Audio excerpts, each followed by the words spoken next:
सर्वांचा जय सर.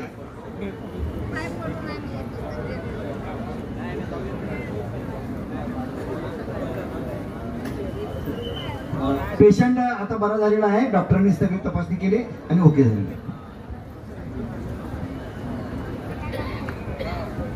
आज पहिल्यांदाच चैत्यभूमीमध्ये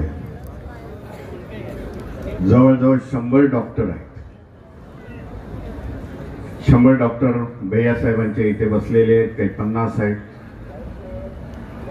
सेनापती बापटाच्या इथे आपण 50 डॉक्टर बसवलेले आहेत. जे भारतीय बौद्ध महासभा आणि दामा म्हणून जी त्यांची संघटना आहे, doctor Babasaheb Ambedkar association, medical association, त्याच्या वतीने जरा भंडारे साहेबांच्या सांगण्यामध्ये जरा गडबड झाली म्हणून मी दुरुस्त करतो.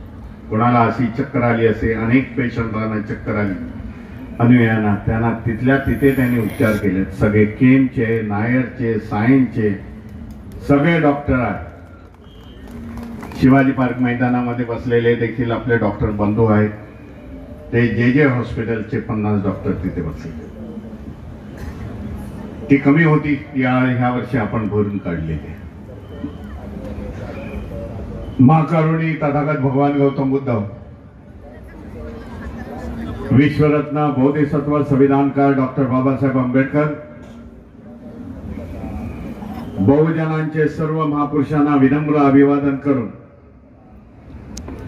आज डॉक्टर बाबासाहेब आंबेडकर यांचा 68वा महापरिनिर्वाण दिन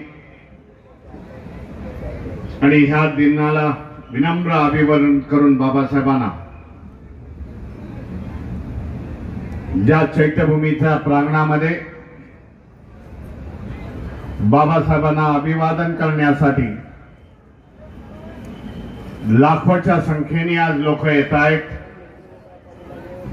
महाराष्ट्रातून आणि देशभरामधून, त्याचबरोबर या चैत्यभूमीच्या प्रांगणामध्ये काय संदेश जाईल या महापरिनिर्वाणाच्या दिनानिमित्त म्हणून आपण हजारोच्या संख्येने आज उपस्थित आहोत.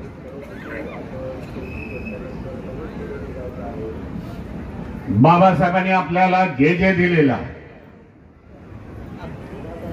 ज्या ज्या संघटना दिलेल्या आहेत, म्हणजे धार्मिक संघटना आहे, राजकीय संघटना आहे, सामाजिक संघटना आहे, शैक्षणिक संघटना आहे, माझं म्हणणं आहे की त्या सगळ्यावरती चर्चा व्हायला,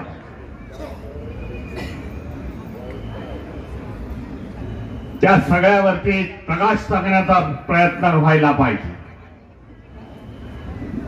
आम्ही बौद्ध महासभेचे लोक आहोत. आज इथे बघितलं असेल, मैं सॉरी बोलता हूं मेरे सभी पदाधिकारी जो विविध राज्यों से आए हुए हैं, लेकिन जनता जरा मराठी का प्रयास कर रही है, मराठी सुन रही है, इसके लिए मराठी में बात करता हूं. ह्या सगळ्या गोष्टीचं अवलोकन वर्षातून एकदा तरी होणं गरजेचं आहे असं मी समजतो. वर्षातले 364 दिवस हे बौद्ध महासभेसाठी मी बोलत असतो, धम्मासाठी बोलत असतो. कारण आम्ही भारतीय बौद्ध महासभेचे लोक आहोत. बाबासाहेबांनी ट्रस्ट बनवल्याप्रमाणे भारतीय बौद्ध महासभेचे प्रचार आणि प्रसार करा धम्माचा. तो प्रसार आणि प्रसार करण्यामध्ये आम्ही लागलेलो आहोत. हे आमचे शिलेदार आहेत, जे माझ्या मागे बसलेले आहेत, विविध राज्यातून आलेले. दाखवण्याचा एक प्रयत्न केला, त्यांना सांगितलं आपल्या बोली भाषेमध्ये बोला. दिखाओ यहाँ के जनते को, महाराष्ट्र के लोगों के ऊपर भारतीय बौद्ध महासभा कहां तक कार्य कर रही है. इसके लिए जो इंफ्रास्ट्रक्चर है बौद्ध महासभा का, कार्यकर्ता की फली है, वो कोई भी अंबेडकर समूह में इतनी बड़ी नहीं है, मेरा आज भी दावा है। जिस तरह महाराष्ट्र में मैं बात करता हूं, हजारों के लोग आते हैं। अभी 15 दिन में पहले मैं महाराजागंज में था। भारतीय बौद्ध महासभा का बड़ा अधिवेशन हुआ, काफी संख्या से लोग थे। निर्भय कुमार जी आज बैठे हुए हैं सिद्धार्थ नगर में। उसके 10 दिन पहले मैं प्रयागराज में था। पुलिस ने मुझे बताया भीमराव जी 25,000 के ऊपर से लोग आज इधर इकट्ठा हुए हैं बुद्धिस्ट सोसाइटी ऑफ इंडिया के अधिवेशन के लिए। भंते सुमेत रत्ना और बुद्धिस्ट सोसाइटी ऑफ इंडिया के माध्यम से आयोजन किया था। ये हमारी उपलब्धियां, ये हमारा यश है। बाबा साहब की धम्म क्रांति हम लोग देश के कोने कोने में लेके गए। हम लोग कोई हार तुरे नहीं लेते, लेकिन जो बुद्धिस्ट सोसाइटी ऑफ इंडिया के 24 राज्यों में 24 प्रकार के प्रशिक्षण है, वो प्रशिक्षण के समाज निर्माण करने का कार्य कर रहे हैं। मीटिंग आणि संमेलनावरती माझा जास्त विश्वास नाही। काही जण म्हणतात प्रखरतेने बोलता आपण, इफेक्टिव्हली बोलता, परंतु जे प्रशिक्षणामधून साध्य होतं तेच खरं म्हणजे पुढे जाण्याचा मार्ग आहे आपला, आपण समजून घ्यायला पाहिजे। प्रबुद्ध समाज बनवणं हे बाबासाहेबांचं ध्येय होतं। 100% बौद्ध बनणं हे बाबासाहेबांनी उद्देश ठेवला होता आपल्या समोर। तीच परंपरा भारतीय बौद्ध महासभा चालवत। म्हणून जे काही गटबीट होते त्यांना सगळ्यांना एकत्र आणण्याचा मी प्रयत्न केला। काही आमच्यातून निघून गेले, परंतु आज 2 शिलेदार माझ्या बरोबर इथे बसलेले आहेत, चांगलं सहकार्य देतात। कोर्ट कचहरी पर मेरा विश्वास नहीं, मैं पहला ही बोल रहा था। मेरे सरकारी बोलते थे भीमराव जी कोर्ट कचहरी पर ज्यादा ध्यान नहीं देते हो। बौद्ध धर्म का मामला एक कोर्ट कचहरी के ऊपर है, मैं उनको बताता था।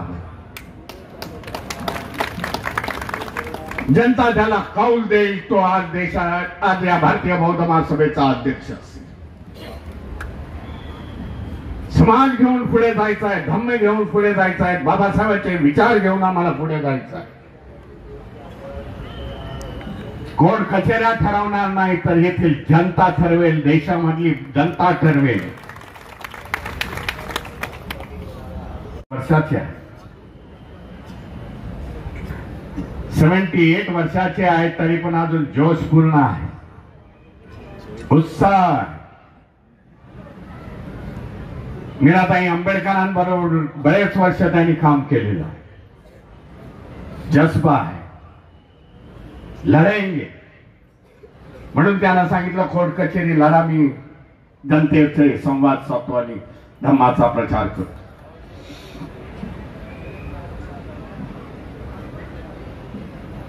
परिस्थितीबद्दल आज बोलायचं झालं, बाळासाहेबांनी ज्याची सुरुवात केली, बाबा परिस्थिती बदललेली। जरासं नैराश्य वाटलं मला की आलेले रिझल्ट, आलेल्या निवडणुका आहेत त्याच्या नंतरचे आलेले रिझल्ट। म्हणून मी नेहमी सांगत असतो भारतीय बौद्ध महासभा कधी राजकारणाचा भाग नव्हता, परंतु परिस्थितीने मला त्याचे खेचून नेलं, हे देखील आपल्याला सांगू इच्छितो। म्हणून जरा 15 दिवसाचा वेळ काढून भारतीय बौद्ध महासभा वंचित बहुजन आघाडीचा प्रचार करेल ह्या महाराष्ट्रामध्ये, म्हणून मी सांगून ठेवलं आणि मी प्रचाराला निघालो। एक आव्हान केलं महाराष्ट्रातल्या जनतेला, भारतीय बौद्ध महासभेच्या सर्व शाखांना। आंबेडकर भवनामधून आपल्याला कुठल्या रस्त्याने जायचं आहे? एक बाजू आपली लंगडी झालेली आहे. राजकारणामध्ये तेवढं यश दिसत नाही. तिला आधार देण्याचं कार्य भारतीय बौद्ध महासभा करेल असं मी मत मानतो. गैर काय नाही. बाबासाहेबांनी आपल्याला अधिकार, मतदानाचा अधिकार दिले. बाबासाहेबांनी राजकीय संकल्पना मांडलेली आहे. बाबासाहेबांनी पार्टी चालवलेली आहे आणि यशस्वी करून दाखवलेली आहे.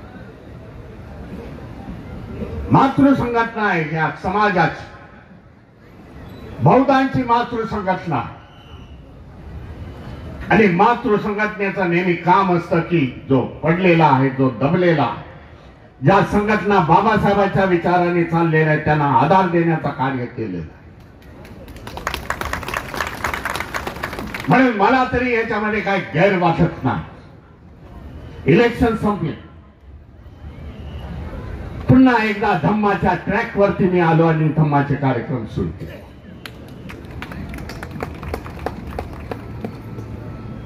पण एक पूर्व आपल्याला सांगू इच्छितो,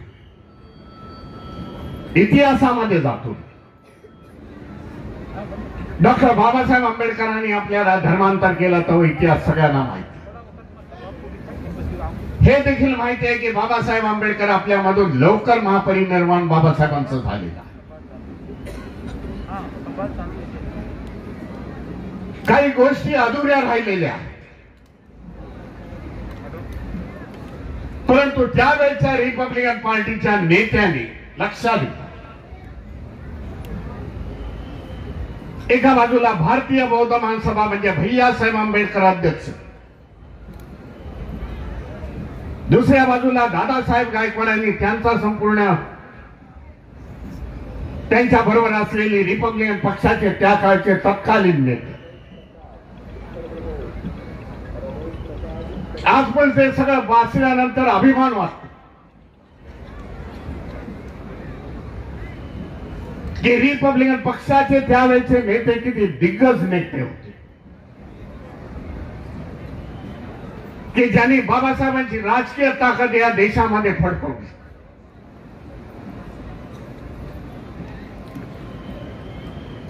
शिक्षणाने त्यांचं शिक्षणामध्ये ते हुशार होते, चांगल्यापैकी त्यांच्या डिग्र्या होत्या, इंग्रजीवरती त्यांचं प्रभुत्व होतं. जेव्हा पार्लमेंटमध्ये ते बोलायला उठायचे तेव्हा त्या तत्कालीन मिनिस्टर, तत्कालीन प्राईम मिनिस्टर घाबरायचे, काय बोलणार आहे. म्हणून अशांचा अभिमान वाटतो. आणि आज पार्लमेंटमध्ये कविता म्हणतायत, काय गाता आहेत, असंच रिपब्लिकनचं नाव खराब करतायत. हा विरोधाभास आहे, हा बदलावा लागेल. पुन्हा गौरवशाली रिपब्लिकन पक्षाचा इतिहास आणण्यासाठी मी वंचितला सपोर्ट केला.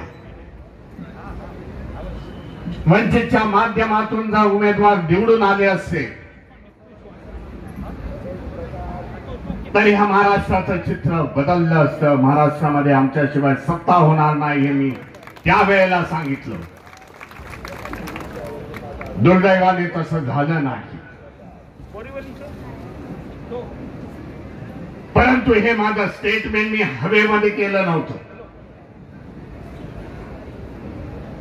मी देखील 900 किलोमीटरचा प्रवास करून अनेक उमेदवारांचे प्रचार केले.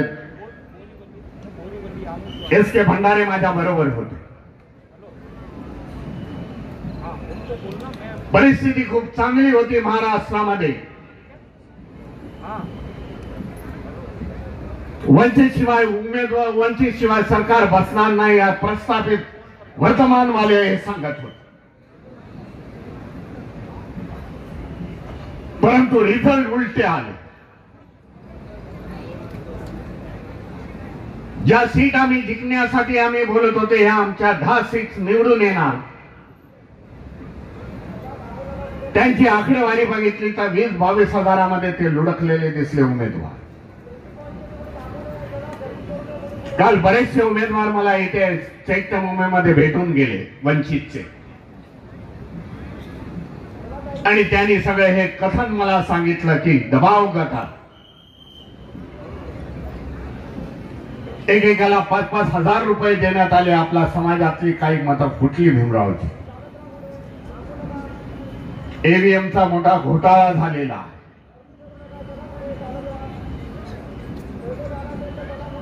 सभेला येण्यापूर्वी एक आमदार माझ्या बाजूला बसले होते आणि मला सांगत होते, ज्या सोलापूरवरती बॅलेट पेपरवरती आज व्होटिंग झालं, तेथील निवडून आलेले उमेदवार अर्धा तास माझ्याशी बोलत होते. मी बोललो, बॅलेट वरती पेपर घेण्याचा उद्देश काय? तुम्ही तर निवडून आलेला आहात. भीमरावजी, ज्या गावामधून मला 100% व्होटिंग मिळणार होतं तिथे मतदानामध्ये 0 आहे मशीनवर. बोललो, एवढं म्हणताय कशाला? म्हणजे मला जो लीड मिळालेला आहे 13,000चा नाही तर 1,13,000चा लीड मिळायला पाहिजे. एवढा मोठा घोटाळा त्या सोलापूरमध्ये झालेला. बघा, उमेदवार सांगताय. मला त्याने सांगितलं, राहुल गांधी आज काहीतरी तिथे येणार आहे, आज येणार आहेत की उद्या सकाळी येणार आहे.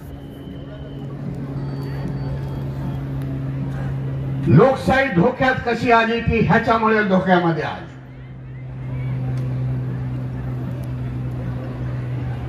ह्या इलेक्शनच्या पूर्वी या शिवाजी पार्क मध्ये एक सभा झाली इंडिया आघाडीची. त्या इंडिया आघाडीच्या मीटिंग मध्ये प्रकाश आंबेडकरांनी एक मुद्दा मांडला. काँग्रेसच्या नेत्यांसमोर, काँग्रेसच्या अध्यक्षांसमोर, राहुल गांधींच्या समोर, त्यांच्या बहिणीसमोर, भाई सत्ते में आना है तो ईवीएम को रुकाना पड़ेगा और बैलेट पेपर पर फिर से शुरुआत करनी पड़ेगी. ना विरोधी पार्टी का कोई सुनने वाला यहां है, ना सुप्रीम कोर्ट, ना हाई कोर्ट है, ना यहां की प्रशासन है. रोड की लड़ाई लड़नी पड़ेगी हमें दिल्ली में. मैं महाराष्ट्र से 50,000 के लोग लेके आता हूं दिल्ली में, आप वहां से लेके आओ. बैलेट पेपर पर होगे तो हम लोग सत्ते पर आएंगे, नहीं तो जब तक ये ईवीएम मशीन है तब तक ये बीजेपी वाले राज करेंगे. बाळासाहेब साहेबांनी खूप इशारा दिला होता, परंतु तो ऐकला नाही. इलेक्शनच्या नंतर ही स्टेप सोशल मीडियावरती फार प्रसारित झाली. आज अशा परिस्थितीतून आपल्याला जात आहेत. जे प्रस्थापित पक्ष आहे ह्याच्यावरती विरोध करत नाही. अपनी लड़ाई अपने को लड़नी पड़ेगी. त्याच्यासाठी दुसरा आपल्यासाठी येणार नाही हे देखील लक्षात. इलेक्शनच्या पिरियड मध्ये सोशल मीडिया मधून बरीचशी टीका झाली ह्या वंचित बहुजन आघाडीवरती. बरेचसे इंटेलिजंट ह्या समाजातले, बौद्ध समाजातले लिस्ट पर 25 इंटेलिजंट ने टीका केली कि इलेक्शन में हमें कांग्रेस के साथ जाना पड़ेगा. ही त्यांची लाइन होती, भाई कांग्रेस जो दे रहा है वो ले लो. स्वाभिमानाची लड़ाई बाबासाहेबांनी आम्हाला शिकवलेली आहे. किसी के सामने हम झुकेंगे नहीं भाई, उनको झुकाएंगे इतनी ताकत बाबा साहब ने हमें देख के गए. अशा प्रकारचे सोशल मीडिया मधून गेल्या अनेक दिवसापासून इलेक्शनच्या पिरियड मध्ये होत होते. तेव्हा पुन्हा भारतीय बौद्ध समाज मातृ संघटना म्हणून मी आव्हान केलं त्या सो कॉल्ड इंटेलिजन्सला की या आमच्याशी चर्चा करायला या आंबेडकर भवनामध्ये आम्ही तयार आहोत प्रत्येक मुद्द्यावरती बोलण्यासाठी. हाथों की लड़ाई नहीं तो विचारों की लड़ाई हम लोग लड़ेंगे तुम्हारे साथ. आ जाओ. लेकिन आले नाही. इलेक्शनच्या नंतर काय घडलं हे आपल्याला सांगू इच्छितो. जे काँग्रेसच्या जवळ आज कर्नाटक आणि तेलंगणा 2 स्टेट आहेत. जो सुप्रीम कोर्टाचा फैसला आला रिझर्वेशन इन रिझर्वेशन एबीसीडी ज्याला म्हणता येईल,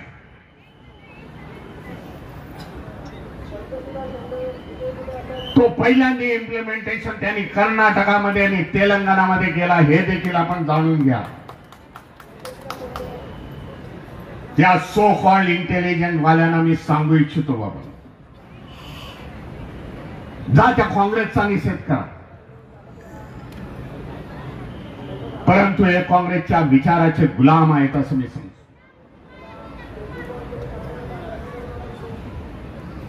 जे आपल्याला 13% आपल्याला रिझर्वेशन मिळत होते, या महाराष्ट्रामधलं उदाहरण आपल्याला देतो. जे सरसकट होतं बाबा, रिझर्वेशनच्या एवढ्या पोस्ट निघालेल्या आहेत, प्रत्येक जण बौद्ध आहेत, इतर मागासवर्गीय आहेत, त्यांनी अर्ज करावा, त्यांच्या विद्यार्थ्यांनी, त्यांच्या स्टुडंटनी, उमेदवारांनी त्या आणि त्याच्यामध्ये परीक्षा देऊन ते सिलेक्ट होते. आज रिझर्वेशन इन रिझर्वेशन आल्यामुळे आपला टक्केवारी ही कमी झालेली आहे, 4% ना तुला ना कुत्र्याला अशी जी काय म्हण आहे त्याच्याप्रमाणे आपली व्यवस्था हे लोकांनी सुप्रीम कोर्टाने करून ठेवली. कारण हे जाणलं इकडच्या व्यवस्थेने, इकडल्या कोर्टाने, इथल्या सरकारने जे बाबासाहेबांच्या विचाराचे मारक आहे की बाबासाहेबांच्या रिझर्वेशनच्या माध्यमामधून बाबासाहेबांनी दिलेला शिकायला संदेशामुळे हा समाज शिकला आणि पुढे निघून गेला. त्याला जर मागे आणायचं असेल तर अशा कृत्या आज देशामध्ये होत आहेत आणि काँग्रेस त्याला सपोर्ट करत आहे आणि आपले लोक म्हणतात काँग्रेसला सपोर्ट कर. म्हणून आपली लढाई हमें लढली पडेगी. नवीन नवीन समीकरण मांडूया महाराष्ट्रामध्ये. पराभवाने नाउमेद होणार नाही.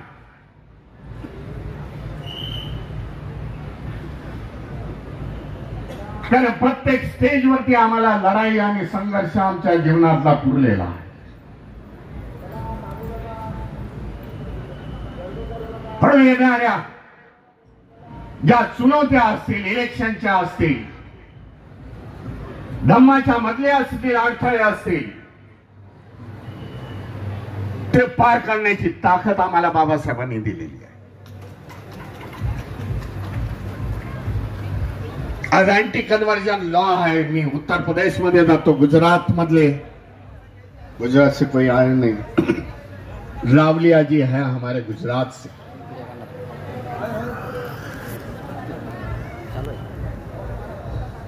गुजरात आणि उत्तर प्रदेश मध्ये अँटी कन्वर्जन लॉ आहेत. विचार करा, का त्यांना आज सुचलं अँटी कन्वर्जन लॉ आणायची, धर्मांतर विरोधी कायदा आणायची का सुचलं?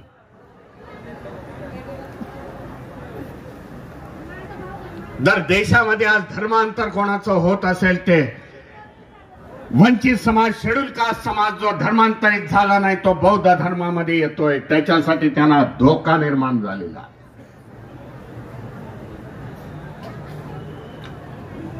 समजता येते की देशामध्ये बौद्धांची संख्या आज वाढते धर्मांतराच्या माध्यमामधून. ह्याच्यावरती रोख लावण्यासाठी अँटी कन्वर्जन लॉ आहे. तुम्हाला ह्याच्यात टाकू, तुरुंगात टाकू, हे करू.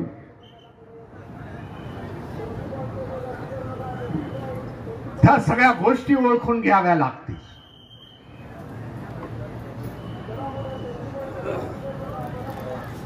आज आमची बौद्धांची धरोहर आहे, बौद्धांच्या स्मृती आहेत, चैत्य आहेत, विहार आहेत. त्या काळामध्ये सम्राट अशोकाच्या काळापासून सम्राट अशोकाने ह्या बांधलेल्या आहेत, लेण्या आहेत. आता मागच्या आठवड्यापूर्वी सांचीचा महोत्सव झाला मध्य प्रदेश में. मध्य प्रदेश से मेरे प्रेसिडेंट और कमेटी बैठी हुई है. काफी लाखों की संख्या से सांची के स्तूप के यहाँ लोग आए थे वहां नतमस्तक होने के.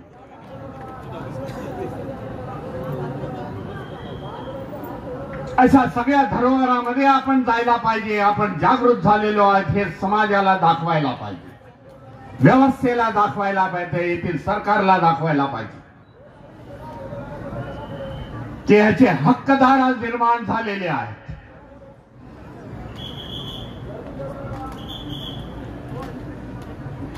आज जो देशामध्ये वाद चाललेला असेल, आपण वाचला असेल पेपर मधून, मीडिया मधून, एक उत्तर प्रदेश मधली मस्जिद, त्या मस्जिद नसून ते हिंदूंचं मंदिर आहे असा प्रकारचा खोडसाळपणा चालू झालेला. अजमेर की भी बात की.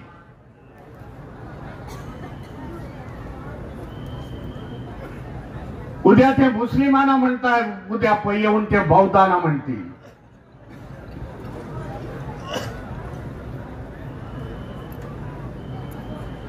तेव्हा सांचीच्या बुद्ध विहाराच्या इथे मला पत्रकारांनी घेर लागली. जो कुछ हरियाणा से भी थे, हरियाणा के काफी मेरी कमेटी यहाँ बैठी हुई है. मध्य प्रदेश के कुछ थे, इंदौर के पत्रकार थे. उन्होंने मुझे पूछा, भाई सांची का स्तूप, मैंने उस पर काफी लंबी बातें रखी. मैंने कनिंघम ने वो सांची का स्तूप निकाल दिया, खोज निकाला. जो ब्रिटिशर था, मिलिट्री का अधिकारी था, लेकिन आर्कियोलॉजिकल डिपार्टमेंट ऑफ इंडिया उन्होंने स्थापित की. जो कनिंघम ने वो सांची का स्तूप पर 3 बुक लिखे हुए हैं. कई लोग जानते नहीं उस पर. उस समय मैंने बात रखी, भाई यही मुस्लिम माइनॉरिटी की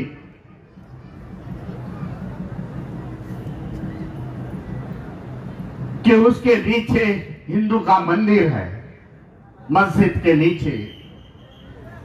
तब मैंने बता दिया सभी प्रेस वालों को, भाई इतनी करनी है तो सेंट्रल गवर्नमेंट से मैं अपील करना चाहता हूं, मोदी सरकार को, विविध राज्य के सीएम को, भाई जितने भी विहार हो गए, जितने भी मंदिर हो गए, जितने भी मस्जिद होगी,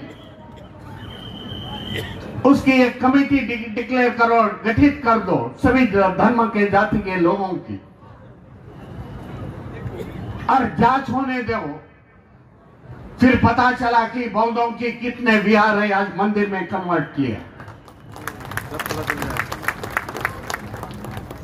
दूध का दूध, पानी का पानी निकल जाएगा. इस प्रकार के व्यवस्था से हम जा रहे हैं.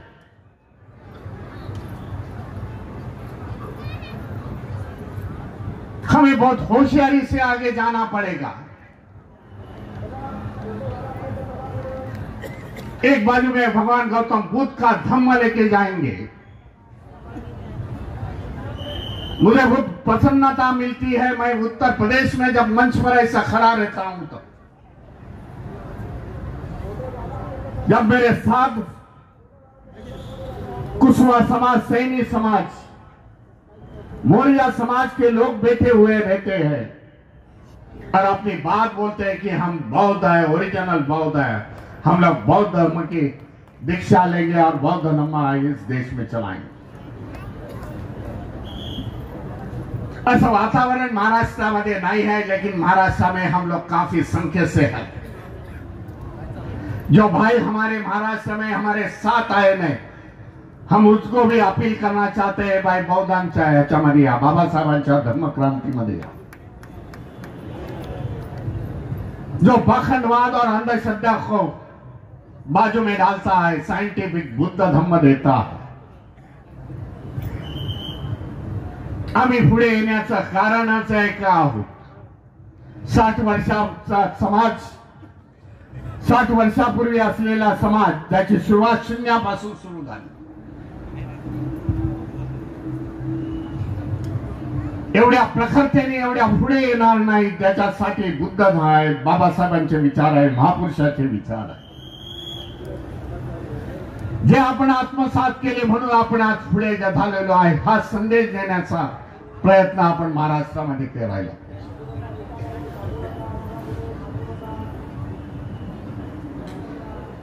शिक्षण एका बाजूला आहे. बाबासाहेबांनी संविधानाच्या ज्या माध्यमातून आपल्याला रिझर्वेशन दिलेलं आहे, रिझर्वेशन खतम करण्यात आलेलं आहे.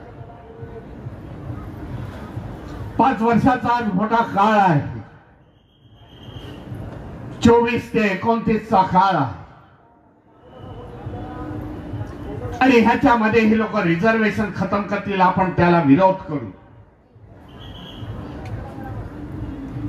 लेकिन पार्लियामेंट में हमारे आवाज उठाने वाले खासदार नहीं.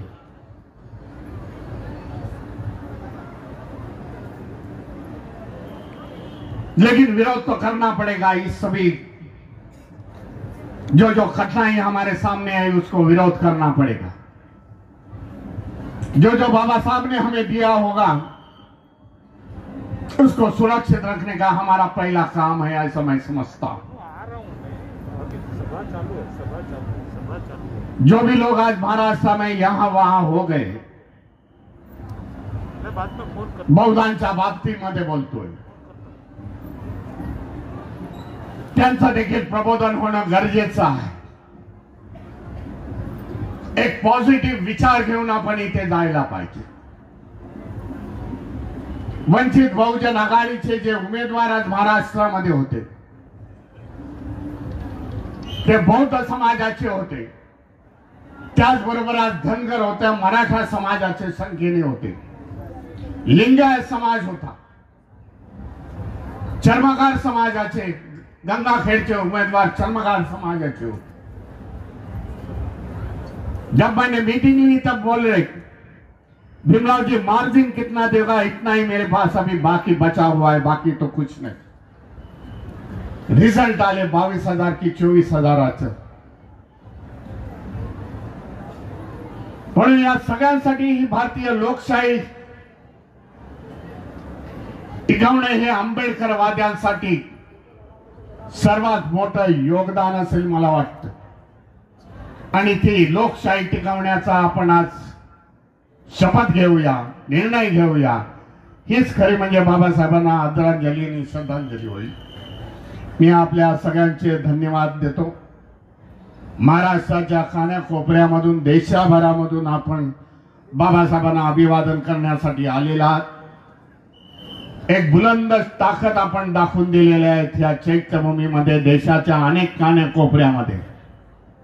काही व्हिडिओज आज मला हैदराबाद मधून आणि विजयवाड्यामधून आले. जानताय की हैदराबाद विजयवाड्यामध्ये भारतीय बौद्ध महासभा खूप मोठ्या संख्येने काम करते. बाबासाहेबांचे 125 फुटाचे स्टॅच्यू तिथे उभे आहेत आणि त्या पिक्चर मध्ये बघताय की लाखोच्या संख्येने जनसमुदाय बाबासाहेबांना अभिवादन करण्यासाठी तिथे जमलेला. ही आपली देशातली ताकद आहे. संविधान धोकेमध्ये आहे बोलल्याबरोबर संपूर्ण समाज जागून उठला आणि इंडिया गठनला त्यांनी मतदान केलं. म्हणून मी बऱ्याच वेळा दिल्लीमध्ये बोललो की इंडिया गठबंधनचा विजय सोडून टाका, संविधानवाद्यांचा हा विजय आहे, हा बाबासाहेब आंबेडकरांचा विजय आहे. बाबासाहेब आंबेडकरांचा विजय आहे, हा संविधानाचा विजय आहे, इंडिया गठबंधनचा विजय नाही आहे. आपल्या सगळ्यांचे मी रजा घेतो, धन्यवाद देतो. बाबासाहेबांचे विचार घेऊन आपापल्या गावी निघून जा. ज्या सरकारने गाड्या वगैरे ट्रेन्स वगैरे सोडलेल्या आहेत त्याचा लाभ घ्या. रिझर्वेशनच्या गाड्यांमध्ये चढू नका. शांततेने आला, शांततेने निघून जा. एक आपली पेहचान ह्या महाराष्ट्रामध्ये, या मुंबईमध्ये आपण तयार केली. कारण नेहमीच पोलीस अधिकारी येथील भारतीय बौद्ध महासभेच्या सर्व पदाधिकाऱ्यांचे आभार मानतात की आपली जनता, आपण सगळेजण अहोरात्र काम करताय. आपल्या धन्यवाद देतो. इथेच थांबतो. नमो बुद्धाय. जय भीम, जय संविधान.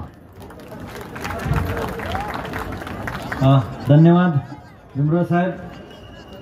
आपल्याला संविधान वाचवायसाठी, लोकशाही वाचवायसाठी आपल्याला काम करावं लागेल. भारतीय बौद्ध महासभा आणि समता हिंद दल संपूर्ण भारतभर आपण काम करेल. आदरणीय भंते बी संघ सुमेध बोधीजी यांना विनंती करतो की त्यांनी आशीर्वाद आणि सरनत्य